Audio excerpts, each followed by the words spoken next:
오늘 함께 나눌 말씀이요. 야고보서 3장 1절에서 18절 말씀입니다. 야고보서 3장 1절에서 18절. 네, 3장 1절에서 18절. 우리 함께 말씀 보도록 하겠습니다. 함께 말씀 볼게요. 제가 먼저 읽겠습니다. 내 형제들아, 너희는 선생된 우리가 더 큰 심판을 받을 줄 알고 선생이 되지 말라. 우리가 다 실수하니 만일 말 실수가 없는 자라면 곧 온전한 사람이라. 능히 온 몸도 분리 세우리라. 우리가 말들의 입에 죄를 물리는 것은 우리에게 순종하게 하려고 그 온 몸을 제하는 것이라. 또 배로가 그렇게 크고 광풍에 밀려가는 것들을 지극히 작은 길어서 창의 뜻대로 운행하나니. 이와 같이 저도 작은 지체로 돼 큰 것을 자랑하는도다. 보라, 얼마나 작은 불이 얼마나 많은 나무를 태우는가. 세계라, 혀는 우리 지체 중에서 온 몸을 더럽히고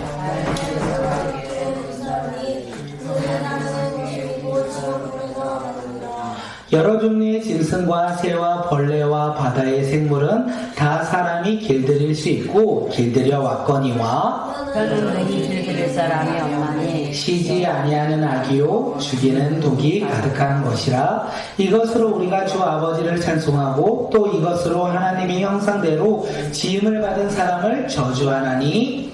한 입에서 상성과 저주가 나오는도다. 내 형제들아, 이것이 마땅하지 아니하니라. 세미한 구멍에서 어찌 단물과 쓴물을 내겠느냐. 내 형제들아, 어찌 무화과 나무가 감람 열매를 포도나무가 무화과를 맺겠느냐. 이와 같이 짠물이 단물을 내지 못하느니라. 너희 중에 지혜와 총명이 있는 자가 누구냐? 그는 선행으로 말미암아 지혜의 온유함으로 그 행함을 보일지니라. 사랑하는 너희 마음속에 독한 시비와 다툼이 있으며 사랑하지 말라. 진리를 거슬러 거짓말하지 말라. 이러한 지혜는 위로부터 내려온 것이 아니요 땅 위의 것이요 정욕의 것이요 귀신의 것이니. 시기와 다툼이 있는 곳에는 혼란 모든 악한 일이 있습니다. 오직 위로부터 난 지혜는 첫째 성결이고 다음에는 화평하고 간용하고 양순하며 긍휼과 선한 열매가 가득하고 평강과 거짓이 없나니. 화평하게 하는 자들은 화평으로 심어 의의 열매를 거두니라. 네. 오늘 말씀의 제목은 뭐냐면요, 말의 힘입니다. 말에는 힘이 있을까요, 없을까요? 있어요. 말에는 그 어떤 것보다 큰 힘이 있다라고 성경은 오늘 우리에게 이야기하고 있습니다. 또한 우리 삶 속에서도 말로 상처받고 말로 위로받을 때가 참으로 많이 있다는 생각도 합니다. 말에는 큰 힘이 있다는 것을 우리가 잊지 않았으면 좋겠습니다. 말에는 힘이 있다, 없다? 있다. 네. 집에서 왜 싸웁니까? 말 때문에 싸우는 거고요. 집에서 왜 사랑합니까? 말 때문에 사랑하는 것이 아니겠습니까? 교회도 마찬가지인 것 같아요. 말 때문에 쉬기도 힘들기도 있고 시험에 당하기도 하지만 말 때문에 또한 위로받고 사랑받는다는 것을 우리가 알 수 있지 않을까 생각합니다. 우리가 잊지 아니할 것, 우리의 혜은이의 말 속에는 힘이 있다라는 것, 우리의 삶의 말에는 힘이 있다라는 것을 우리가 잊지 않았으면 좋겠습니다. 야고보는요, 누굽니까? 예수님의 동생. 야고보는 예수님의 동생이었어요. 그는 야고보 초대교회 장로였다. 성경은 우리는 알 수 있어요. 야고보는 예수님의 동생이고 초대교회 리더였다라는 것을 알 수 있습니다. 세상 가운데 흩어진 믿음의 사람들에게 그들의 삶의 어려움 가운데 있는 그들의 삶 속에서 그들을 위로하고자 쓴 것이 바로 야고보서라는 것을 우리가 잊지 않았으면 좋겠습니다.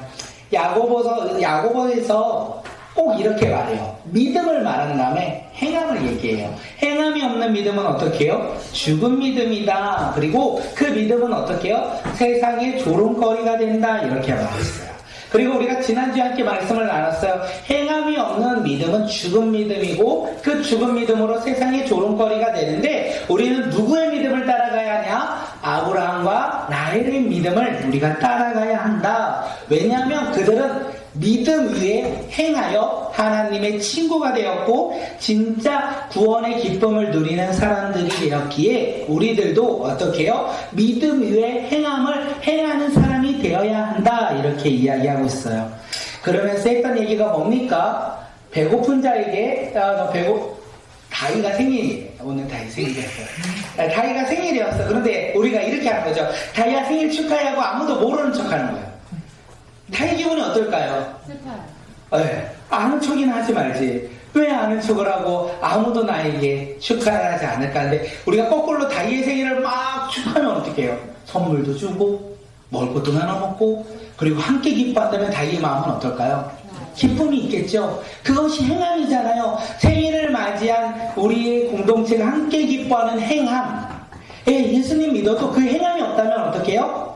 거짓되다, 죽었다 이야기하고 있어요. 오늘 야고보가 이야기해요. 저기 불쌍하게 추운 날씨에 먹을 것도 없이 이 추위 속에서 슬퍼하고 울고 있는 그들을 바라보며 너희가 그들을 향하여 나눠주지 아니하고, 배고프지? 춥지? 집에 얼른 가서 옷도 입고 맛있는 것도 먹어. 이렇게 말만 하고 돌아선다면 그들의 믿음은 무엇이다? 죽은 믿음이다. 말만 하는 믿음은 죽은 믿음이다. 이렇게 이야기해요. 부모님 말씀에 부모님이 우리 친구들한테 뭐 어떤 심부름을 잘 시킬까요? 쓰레기를 버리라. 청소를 해라. 이렇게 했어요. 엄마가 야 너네 청소 좀 해 했는데, 그래서 오케이 나 청소할게 하고 자. 그리고 놀아. 그리고 엄마가 딱 그걸 1시간 후에 보면 뭐라고 할까요? 맞죠. 혼나죠. 그것은 순종한 것이 아니었다라는 것을 이야기해요. 엄마 말에 순종한다는 건 무엇입니까? 엄마가 청소해야 하라고 할 때 어떻게 해요? 청소를 행하는 거예요. 우리도 믿음이 있다면 믿음의 행함이 있어야 된다, 이렇게 이야기해요. 그 행함대로 우리가 살아가야 된다. 야고보가 이렇게 말한 후에 우리에게 오늘 본문에서 이야기하는데 무엇을 이야기하냐면, 누가 되지 말라? 맞아요. 누가 되지 말라? 선생이 되지 말라. 이렇게 이야기해요. 선생이 되면 무서운 건 더 큰 심판이 그에게 주어진다. 다시 말해서 자신이 뱉은 말에 책임을 지는 사람이 된다라고 이야기하는 거예요. 선생이 된다는 것은요, 자기가 내뱉은 말에 어떻게 해요? 책임을 져야 한다. 선생이 된다는 것을 다른 말로 이야기하면, 교회적으로 이야기하면 말씀을 전하는 자가 아닐까 생각합니다. 하나님의 말씀을 전하는 자 결코 가벼이 여기지 말라, 이렇게 제가 썼어요. 전하는 사람의 한마디로 어떻게 해요? 사람의 마음이 상할 수도 있고, 어떻게 해요? 또 상처를 받을 수도 있고, 아니면 은혜를 받을 수도 있다는 것을 우리는 알 수 있습니다. 제가 사람들을 만났거든요. 지난번에 제가 아는 사람들을 아주 오랜만에, 이제 거의 1년 만에 만났어요. 대화하는 과정 가운데 사람들이 저에게 항상 했던 말이 뭐냐면, 가르치려고 좀 하지 마. 그만 좀 가르치려고 해. 내가 배우러 왔냐? 같이 이야기하러 왔지? 그러는 거예요. 그래서 제가 그 예를 들면서 저도 모르게 습관처럼 이렇게 가르치는 것이 있는 것 같다라는 생각이 되었어요. 왜 그런가 한번 생각해 보니까 좀 자리가 그런 것 같아요. 교회에서는 목사이고 집에서는 부모로서 우리 아이들을 가르치는 상황 속에 있다 보니까 저도 모르게 이렇게 가르치려고 할 때가 참 많이 있다라는 거예요. 여기에서 포인트예요. 가르치려고 할 때 어떤 일이 일어나는지 이따가 말할게요. 그리고 우리가 가르치는 사람들은요, 항상 주변 가운데 나를 바라보는 사람들이 있어요. 우리가 FC 로이를 하잖아요. 그래서 축구 이제 월요일날 은행에 가는데 누가 갑자기 목사님 하는 거예요. 내가 아무리 봤는데 아무도 몰라. 여기 있는 사람 누가 나를 부른 건가? 그래서 순간 나는 아니겠지, 모르니까 했는데 저 축구장에서 만났다고 그 얘기를 하는 거예요. 그런데 제가 만약에 이 은행에 가지고 막 싸우고 있고 막 클레임 걸고 있었으면 목사로서 얼마나 창피했을까 생각이 드는 거예요. 그래서 생각한 건 주변 사람들이 나를 바라보는 사람들이 곳곳에 어쩌다가 있으니까 조심해야 되겠다라는 생각을 했어요. 또 지난번에는 사람들하고 만났을 때 부부 이야기도 하고 자녀들의 이야기도 했어요. 부부 이야기를 하고 자녀들의 이야기를 나누면서 관계가 참으로 어렵다라는 생각을 참 많이 했어요. 부부로서 함께 살아가는 것도 힘들고 자녀를 키우는 것도 참 어렵다라는 거예요. 그러면서 그들에게 이야기를 하면서 나의 기준과 나의 생각으로 그들을 위로하는 사람이 아니라 하나님의 사랑으로 그들을 위로하는 사람이 되면 얼마나 좋을까 생각을 하면서 또 어떻게 해요? 저는 선생처럼 또 가르치기 시작했죠. 그리고 그들은 또 무엇을 봐요? 저의 모습을 보는 거예요. 저의 모습을 보면서 제가 말한 대로 살지 않으면 저를 어떻게 판단할까요? 야, 저렇게 말만 하는 사람, 저렇게 말만 하고 변하지 않는 사람, 이렇게 이야기한다라는 거예요. 그래서 가르치는 사람은 가르치지 않는 사람보다 많은 사람들에게 집중을 받고 또한 그의 모습을 통하여 그를 판단한다라는 생각도 참 많이 들었습니다. 오늘 우리는 가르치는 사람이 되지 말라라고 하는 거예요. 그래서 제가 한번 생각했던 거는 목사로서 전하기는 하는데 삶에서는 얼마나 가르치려고 이렇게 입덕을 붙여야 되겠다라는 생각을 조금 했어요. 가르치는 사람이 아니라 어떤 사람이 하나님의 사람일까요? 듣는 사람, 또한 그의 들음으로 위로하는 사람이 하나님의 마음을 아는 사람이 아닐까 생각합니다.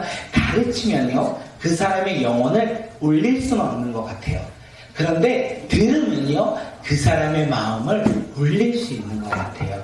그래서 오늘 야고보는 믿음의 사람들에게 뭐라고 하냐면 선생이 되지 말라, 이렇게 이야기하는 것이 아닐까 생각되어집니다. 오늘 이 시간 우리도 선생이 되지 않게 소망합니다.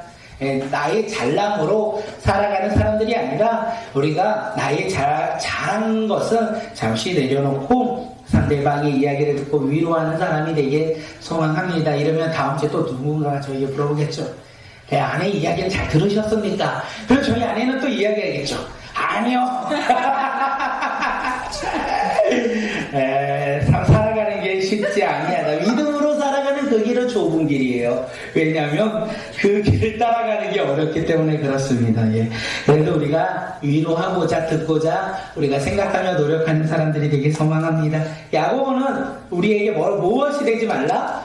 선생이 되지 말라, 이렇게 이야기를 했고, 또 이제 말에 대해서 이야기를 하는 거예요. 선생도 가르치는 말이었고 이제 언어에 대해서 이야기를 합니다. 야고보가 뭐라고 하냐면 아무리 인격적으로 뛰어난 사람일지라도 완전한 말을 사용할 수 없다, 이렇게 이야기해요. 말을 하다 보면 실수가 일어난다. 실수가 없는 사람, 온전한 사람, 그런 사람은 이 세상 가운데 없다라고 야고보가 이야기하는 거예요. 우리의 신체 가운데 혀는 작은 지체이지만 그 혀를 통하여 엄청난 일이 일어난다는 것을 오늘 이야기합니다. 작은 불이 큰 산을 태우듯이 우리의 작은 한마디가 우리의 관계를 어그러뜨리고 우리의 삶을 어그러뜨리는 그런 큰 일도 일어난다라고 성경은 이야기하고 있어요. 그래서 우리가 깨달아야 하는 것은 사람과 사람이 만나서 가장 중요한 것이 무엇이냐면 바로 말인 것 같아요. 언어. 우리가 누군가를 분노하고 그 사람을 비난할 때 그 사람과의 관계는 어떻게 될까요? 당연히 깨지겠죠. 분노하며 그를 바라보며 비난하고 비판한다면 관계가 깨진다는 거예요. 싸우지 않아도 말 때문에 관계가 깨진다는 것을, 또한 상대방에게 상처를 줄 수 있다는 것을 우리가 잊지 않았으면 좋겠습니다. 그렇게 우리는 산불을 조심해야 되고, 또한 무엇을 조심해야 될까요? 혀, 말. 우리는 말을 조심해야 된다는 것을 잊지 않았으면 좋겠습니다. 이스라엘 백성들은요, 하나님의 구원에 감격해서 그들은 입술로 예수님을 고백했어요. 예수님을 고백했는데 광야에서 살다 보니까 어떻게 합니까? 불평하고 불만을 갖기 시작해요. 그들의 언어가 변화되기 시작했어요. 그래서 어떻게 합니까? 하나님께서 그들을 향하여 진노하셨다, 성경은 우리에게 이야기를 하는 거예요. 불평과 분노는 하나님께 칭찬받는 것이 아니라, 불평과 분노는요, 하나님께 징계받는다는 것을 우리에게 이야기합니다. 그렇게 우리가 언어를 어떻게 사용해야 하는지 8절에서 우리에게 이야기합니다. 8절이요. 시작. 편히 능히 되는 사람이 없나니 시지하는 악이요 죽이는 독이 가득한 것이라. 혀는요, 말은 능히 길들일 수가 없다. 우리가 말을 함으로 말미암아 우리가 좋은 말, 그리고 상대방을 위로하는 말 쓰겠다 해도 그렇게 사용할 수 없다라고 이야기하고 있는 거예요. 그렇게 우리는 어떻게 이 언어를 사용해야 할까요? 우리의 언어는 불평과 불만이 가득한 언어이기도 하다는 거예요. 그런데 놀라운 것은 하나님께서 오늘의 본문 가운데 놀랍게 이 이야기를 동일하게 합니다. 10절. 우리 10절 한번 해볼게요. 시작. 하늘에서 사소가 저주가 나오리로다. 내 형제가 이것이 마땅하지 아니하니라. 예, 한 입에서 찬송과 저주가 나오는도다. 내 형제들아 이것이 마땅하지 아니한가. 예, 결국 우리의 입술 가운데 불평과 불만이 나타나기도 하지만 우리의 입술 가운데 하나님을 찬양하고 하나님께 영광 올려드리며 사용도 된다는 것을 이야기해요. 그렇기에 이 언어, 우리의 말을 사용하는 우리의 마음이 중요하다는 거예요. 우리의 마음이요, 시기 질투, 세상 가운데 소망을 두면 우리의 말은 불평할 수 있고 불만할 수 있지만 하나님 나라 가운데 소망을 가지고 꿈을 가지고 우리의 마음이 살아가다 보면 우리의 언어는요, 감사하며 살아간다는 것을, 또한 하나님께 찬양하며 살아간다는 것을 우리에게 이야기하고 있다는 거예요. 우리는 어떤 언어를 사용하고 싶으십니까? 야, 이 새끼야. 이런 언어를 사용하고 싶으십니까? 회개해야 되겠네요. 그러면 우리는 서로를 위로하며 칭찬하는 말을 사용하고 싶으시겠습니까? 우리는 예수 그리스도를 믿음으로 말미암아 우리의 삶 가운데 우리가 동일하게 써야 되는 언어가 있다면 화내지 않고 불평하지 않고 불만 갖지 않고 비난하지 아니하고 우리가 동일하게 쓰는 언어라면 우리가 서로 사랑하고 위로하고 섬기고 기쁨을 주는 언어들을 사용하길 간절히 소망합니다. 17절에서 우리에게 이야기를 합니다. 17절 함께 읽을게요. 시작. 무지교로부터 나시는 첫째 선자라고 다음은 화평하고 간영하고 양순하며 공유가 선한 열매가 가득하고 평강과 거짓이 없으니. 예, 우리의 삶 속에서 하늘의 영광 가운데 우리가 그 언어를 사용하며 살아가는 믿음의 자녀들이 되길 간절히 소망합니다. 우리의 혀는, 우리의 말은요, 작아요. 보이는 것은 너무나 작은데 그 영향력은 너무나 크다라는 것을 우리가 잊지 않았으면 좋겠습니다. 내가 사용하는 언어 하나로 우리가 한 사람을 죽이기도 하고 한 사람을 살리기도 한다는 거. 제가 어저께 집에 갔는데 텔레비를 봤어요. 뭐를 봤냐면 이혼승려 있잖아요. 모르는가요? 거기에 보니까 부부끼리 엄청나게 싸우더라고요. 엄청나게 싸우는데 왜 싸우냐면 뭐 때문에 싸우는데 언어 때문에도 되게 싸우는 거예요. 싸우면은 언어가 필수라는 걸 생각합니다. 우리가 나가는 언어가 욕이면 들어오는 말도 욕이라는 거예요. 부부가 서로 욕하면서 싸우는 거예요. 부부가 서로 웬만하면 서로 칭찬하고 사랑하며 위로하고자 해야 하는데 서로 비난하고 욕하고 할 때 그 가정은 어떻게 된다? 깨지는 것을 보았다. 그 텔레비에서 제가 봤어요. 그렇기에 언어는 참 큰 힘이 있다라는 생각을 합니다. 우리 어린 아이들에게 우리가 어떤 언어를 써야 되겠습니까? 야, 너네 예배 시간에 임마! 그렇게 떠들면 돼 임마! 이렇게 화를 내면 이 아이들은 어떻게 해요? 상처받겠죠. 애들아, 너희들이 이 늦은 시간에 와가지고 이렇게 예배드렸는데 조금 떠들 수도 있을 거라 나는 생각해. 그런데 조금은 조용히 해주면 너무 좋겠어. 하나님이 그것을 더 기뻐하지 않을까? 똑같은 말이라도 우리가 어른들이 한 번 더 참고 언어를 사랑의 언어로 바꾸면 상황과 환경이 변한다는 것을 우리가 잊지 않았으면 좋겠습니다.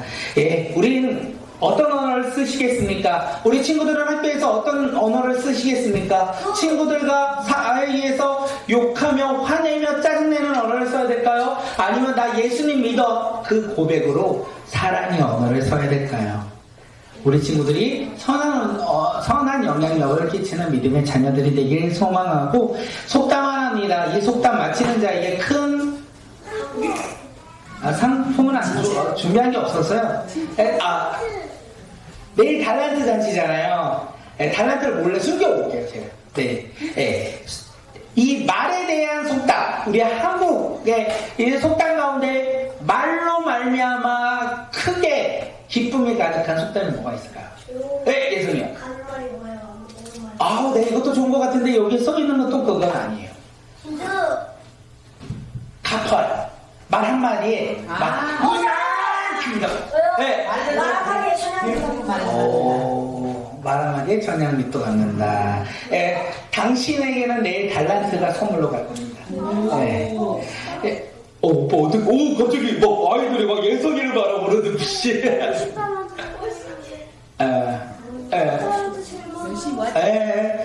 그렇게 짜증 부리고 오빠가 잘한 거에 칭찬을 하고 위로해야 되는데 막 화내면 안 된다라는 거. 우리가 그런 언어들을 살길 소망합니다. 우리 가정에서 한마디의 언어가 가정을 살리고요. 우리의 직장에서 내가 사용하는 한마디의 말이 직장을 살리는 놀라운 일들이 일어나길 간절히 소망합니다. 우리의 언어는요, 복음의 언어가 되길 간절히 소망합니다. 예수 그리스도를 믿음으로 말미암아 하늘의 것을 고백하며 하늘의 것을 전할 때 우리가 세상에 줄 수 없는 행복과 기쁨과 감사가 가득 넘치는 놀라운 일들을 우리가 경험하지 않을까 생각되어 듭니다. 말 한마디에 천냥빚을 갚습니다. 그런데 그 말이 복음을 전하는 놀라운 일들이 일어난다면 우리는 복음을 전할 때 한 영혼을 우리는 살릴 수 있다는 거. 그래서 우리의 입술은 복음을 전하는 언어, 복음을 전하는 입술로서 우리가 날마다 그 입술을 사용하는 믿음의 자녀들이 되길 간절히 소망합니다. 우리 친구들 욕하지 마시고요. 얘네들 욕하세요. 우리 친구들 항상 이쁜 말, 고운 말, 착한 말 쓰시길 소망합니다. 그럴 때마다 친구들이 너희들을 사랑할 겁니다. 우리 이 시간 함께 기도할 때 우리 기도할 텐데 우리 이 시간 함께 기도할 텐데 찬양 한번 할게요. 찬양 우리 예수로 충만한 우리의 입술이 되게 해달라고, 예수로 충만한 우리의 언어가 되게 해달라고. 우리가 세상의 친구들의 이야기와 친구들의 언어 습관을 따르는 자들이 아니라 우리 삶 속에서 복음으로 복음을 외치며 복음을 전하며 나아가는 믿음의 자녀들이 되게 해달라고 우리 이 시간 함께 찬양하고 기도하도록 하겠습니다.